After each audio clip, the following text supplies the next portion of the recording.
राम जी को 14 साल का वनवास क्यों हुआ, जरा सुनिएगा। राम जी राजा बनने वाले थे अयोध्या के, और राजा वही अच्छा होता है जो सबसे मिलजुल करके रहे।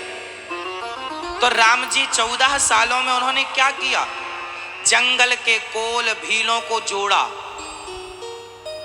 यहां तक कि बंदर भालुओं को भी जोड़ा, और जोड़ करके एक ऐसी सेना तैयार कर ली, वंचितों को, दलितों को, सबको जोड़ा मेरे राम ने, और जोड़कर सेना तैयार की, और रावण जैसे लोगों को धूल चटा दी। और ये जो लोग जुड़ गए, ये राम जी के तब ज्यादा काम आए जब राम जी राजा बन गए। तो ये राजनीति है। राजनीति ऐसी होनी चाहिए कि राजा वही श्रेष्ठ है जिस राजा से प्यार करती हो, मतलब जनता जनार्दन का प्यार लूट लिया राम जी ने, और फिर राजा बने। ऐसे राजा बने कि उस त्रेता के बाद कलयुग में भी राम राज्य की कल्पना की जाती है। सबसे मिलते हैं राम जी। राम जी का दरबार सबके लिए खुला है, सबको न्याय मिलता है। एक बार कुत्ता आ गया, एक भिखारी मांग रहा था तो कुत्ता भौंक रहा था, भौं भौं।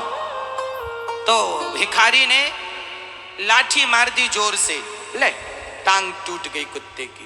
लंगड़ाता हुआ आया राम जी के राज्य में, दरबार में, राम जी न्याय दो। क्या हुआ, ये भिखारी ने मुझे मार दिया, टांग टूट गई। राम जी ने बुलाया भिखारी को, क्यों भाई, क्यों मारा? और महाराज हमें ये देख के भौंक रहा था। भौंक रहा था? अरे कुत्ते का काम ही है भौंकना। तुम उसके पांव में ऐसी लाठी मारे, टूट गई उसकी टांग। राम जी ने कहा कुत्ते से, तू ही बता, इसने तुझे कष्ट पहुंचाया है, तू ही बता इसको क्या दंड देना चाहिए। उस कुत्ते ने कहा कि इसे फलाने जगह का नेता बना दो। राम जी बोले, कैसा आदमी है, तुझे न्याय करना नहीं आता, नेता क्यों बना? अरे नेता बनेगा तो ये तो बढ़िया मौज करेगा, तुम तो इसे दंड दो। अरे महाराज, कुत्ता बोला, मैं भी फलाने जगह का नेता था पिछले बार, तो मैंने भी उस नेता की गद्दी में बैठकर बड़ा गलत किया, पर प्रजा का पैसा लूटा खाया, तो उसके पाप के कारण ही तो मुझे कुत्ता बनना पड़ा है। ये भी बनेगा नेता, फिर गलत काम करेगा तो ये भी कुत्ता बनेगा, और जब इसके पांव में कोई लाठी मारेगा तब पता चलेगा कि कुत्ते को लाठी मारने का कितना बड़ा अपराध होता है। इसलिए से ये लिखा हुआ। तो राम जी के राज्य में, राम जी के दरबार में किसे न्याय मिलता था? कुत्ते को भी। अब यहां एक सवाल आपके मन में चल रहा होगा कि जब राम जी के राज्य में कुत्ते को न्याय मिलता था तो माता सीता को न्याय क्यों नहीं मिला? ठीक है, इस पर भी चर्चा कर लेते हैं। कई लोग कहते हैं राम जी ने माता सीता को गर्भावस्था में वनवास भेज करके बड़ा गलत किया। आज मैं आपके सामने ये प्रसंग पूर्ण रूप से, क्या शास्त्र इसमें कहते हैं, क्या इसके सही मायने में इसका समाधान है। राम जी, क्या सीता माँ को वनवास भेजने में क्या राम जी दोषी हैं, या धोबी दोषी है, या प्रजा दोषी है, या माता सीता दोषी है, या लक्ष्मण जी दोषी हैं जो छोड़कर आए? बताओ। माता सीता के उस समय जब माता सीता गर्भवती थी, उस समय गर्भावस्था में माता सीता को जाना पड़ा अयोध्या से जंगल की तरफ, ऋषि मुनियों की तरफ। उसमें बताओ कौन दोषी था? कोई कहता है धोबी दोषी है, कोई प्रजा को दोषी। कौन दोषी है? न देना दोष किस्मत को, विपत्ति तो सब पे आती। सुनो, आज मैं आपको पूरी बात सुनाऊंगा। आज तक आपने अधूरी बात सुनी है माता सीता के निर्वासन की।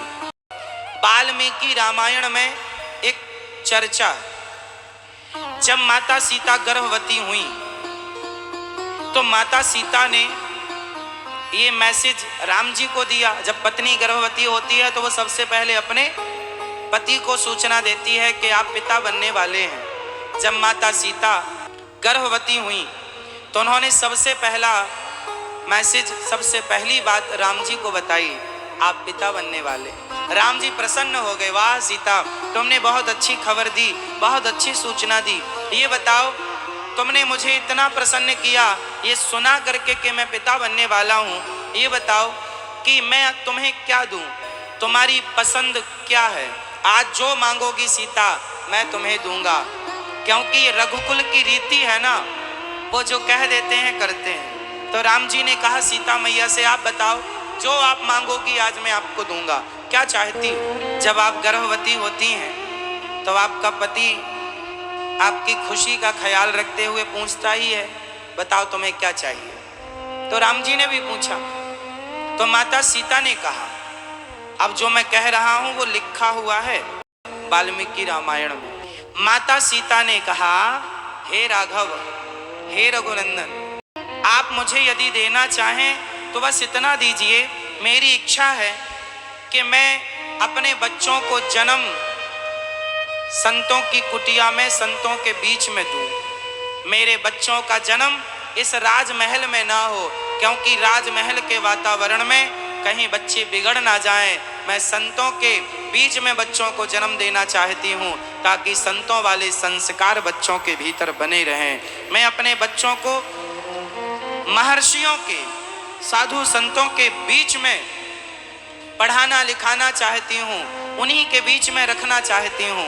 हे प्रभु, मुझे संतों के बीच में जाने की अनुमति दीजिए। ऐसा कौन कह रहा है? माता सीता।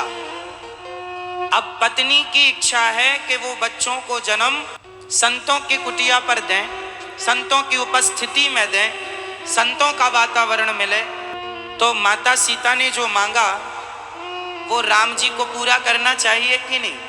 तभी अभी माता सीता ने कहा ही था कि मुझे संतों के बीच में अपने बच्चों को जन्म देना है, तभी संयोगवश अयोध्या से झाड़ू पोंछा करके एक महिला सरयू के उस पार, उसका गांव था, जाने लगी तो पानी गिरने लगा। सरयू में बारिश के कारण बाढ़ चल रही थी। तो उस महिला ने केवट से कहा, भैया पार लगाओ। केवट बोला, पानी ज़्यादा गिर रहा है, नाव आज हम नहीं ले जा सकते, आज रात यहीं रह जाओ। तो वह महिला केवट की कुटिया पर पूरी रात रह गई, केवट की पत्नी के संग पड़ी रही। सवेरे उठ करके जब वो घर गई तो उसके पति ने कहा, तुम रात को कहाँ थी? भाई उस जमाने में फ़ोन की सुविधा नहीं थी कि फ़ोन लगा दें क्या जम यहाँ। कहाँ थी तुम रात को?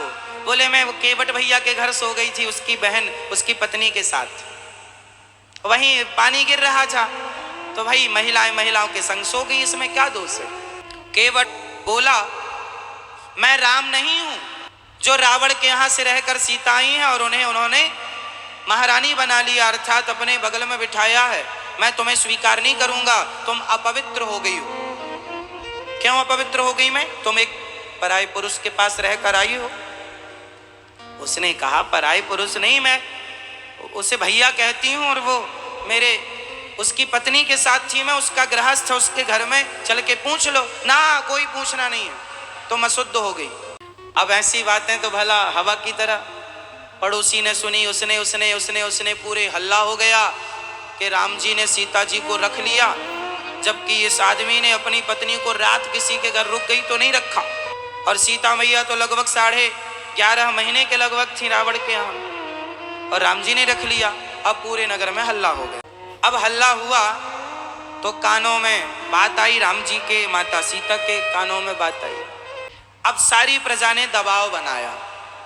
तो किसी ने कहा कि माता सीता ने तो अग्नि परीक्षा दी है। तो लोगों ने कहा, अरे कोई हमारे सामने छोड़ी दी है, मतलब अब तुम सबके सामने वो दें। इस संसार में अग्नि परीक्षा से गुजरना ही पड़ता, परीक्षाओं से गुजरना पड़ता। माता सीता को भी परीक्षा से गुजरना पड़ा। बहुत लोगों ने कहा कि फिर से अग्नि परीक्षा होनी चाहिए, ये होना चाहिए, वो होना चाहिए, जितने मुंह उतनी बातें। सारी प्रजा में कानाफूसी चालू हो गई। राम जी के कानों में बात आई। भगवान राम ने समझ लिया कि इन्हें गलतफहमी हो गई। अब यदि राम जी एक अच्छे राजा हैं, तो राजा होने के नाते राम जी को प्रजा की बात माननी चाहिए या पत्नी की बात माननी चाहिए? राजा के लिए प्रजा बड़ी होती, और राम जी को पता था कि सीता पवित्र है। राम जी को यदि सीता पर संदेह होता तो राम जी उसी दिन त्याग देते जिस दिन रावण के पास से आई हैं। फिर इतने दिन संग में रख करके वह गर्भवती भी हो गई माँ, फिर क्या जरूरत थी साथ में रखने की? यदि राम जी को संदेह था तो राम जी उसी दिन निकाल देते। इसका मतलब राम जी को माता सीता से आपत्ति नहीं थी, ये जमाने को आपत्ति थी। और माता सीता की भी इच्छा थी कि जाना है संतों के यहाँ, तो सीता माँ की भी इच्छा थी और प्रजा की संयोग दो हो गए। तो राम जी ने लक्ष्मण जी से कहा जाओ संतों की कुटिया में छोड़ आओ। तो ले जाकर के लक्ष्मण जी ने महर्षि वाल्मीकि जी के आश्रम में छोड़ दिया। वाल्मीकि जी के आश्रम में माता सीता रहने लग गई।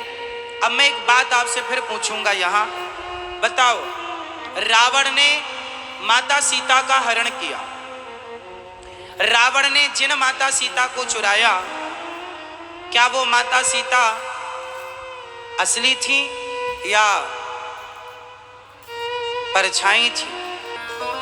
रावण ने जिन सीता को चुराया उन सीता का नाम था वेदवती। क्या नाम था? और जो असली सीता थी वह अग्नि में प्रवेश कर गई। असली सीता को भगवान राम ने अग्नि में प्रवेश करा दिया। जब लो करो निशाचर नासा, तब लो करो अग्नि में वासा। तब तक माता सीता का वास कहाँ था? अग्नि में। माता सीता अग्नि में प्रवेश कर गई। और जो वेदवती थी, ये वेदवती कौन है? ब्रह्मा जी की पुत्री।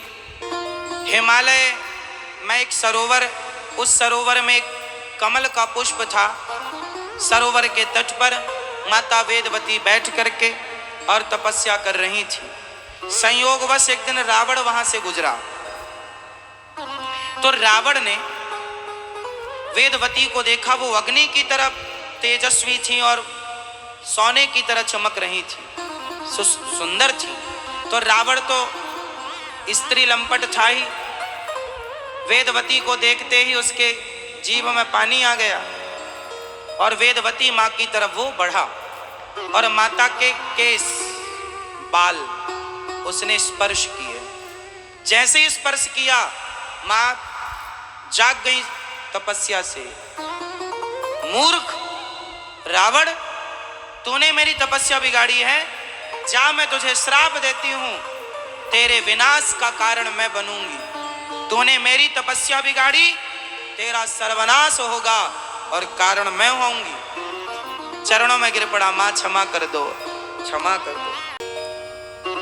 मां ने कहा अच्छा तू क्षमा मांगता है तो जा, यदि मैंने कृपा दृष्टि से तेरी तरफ देख लिया तू अमर हो जाएगा। इसलिए रावण कहता है एक बार बिलो कि मम ओरा, एक बार हमारी तरफ देख लीजिए। रावण वहां से आ गया। जब राम जी ने असली, अच्छा माता वेदवती तपस्या कर रही थी किसके लिए? भगवान को अपना पति के रूप में प्राप्त करने के लिए 10,000 वर्षों से तपस्या कर रही थी। वो राम को क्या चाहती थी अपने, वो भगवान को क्या चाहती थी अपने पति के रूप में। चलो अब तपस्या भंग हो गई है, अब माता रहने तो लगी पर पति के रूप में चाहती हैं। तो जब राम जी ने असली सीता माँ को अग्नि में वास दिया तो अब सीता का अभिनय करे कौन? राम जी की पत्नी का रोल कौन करेगा? तो वेदवती माँ की इच्छा थी कि मैं आपकी पत्नी बनना चाहती हूँ, तो भगवान ने यहाँ पत्नी के रूप में वेदवती माँ को स्थान दिया। तो रावण ने जिन माता सीता को चुराया था, अब आप लोग कहते हैं कि माता सीता सोने का मृग देख करके क्यों बोलने लगी हमें सोने का मृग? क्या माता सीता को पता नहीं था कि सोने का मृग होते ही नहीं है? अरे वो असली सीता थोड़ी थी, सीता भी नकली थी। तो नकली मृग को देखकर मोहित हो गया। तो आश्चर्य क्या है, सोने का मृग भी नकली था, सोने का मृग भी नकली था, और माता सीता भी वहां, दूसरी सीता मतलब वेदवती माता सीता। अब वेदवती माता ने पहली बार सोना देखा तो उन्हें लगा कि ठीक है भाई, मिल जाए तो ठीक हो जाएगा काम। माताओं का ज्यादा रुझान सोने में होता है, तो नारी का स्वभाव कहाँ जाएगा, वेदवती मैया भी नारी है, तो सोने में वो सोने का मृग स्वभाव बस बोल दिया। राम जी गए, रावण आया, माता सीता को लेकर चला। रावण की ताकत क्या थी, माता सीता को उठा ले। पहले ये बताओ, जगत जननी है वो, रावण से उठती क्या, रावण से उठती क्या माता सीता। रावण ले गया माता सीता को।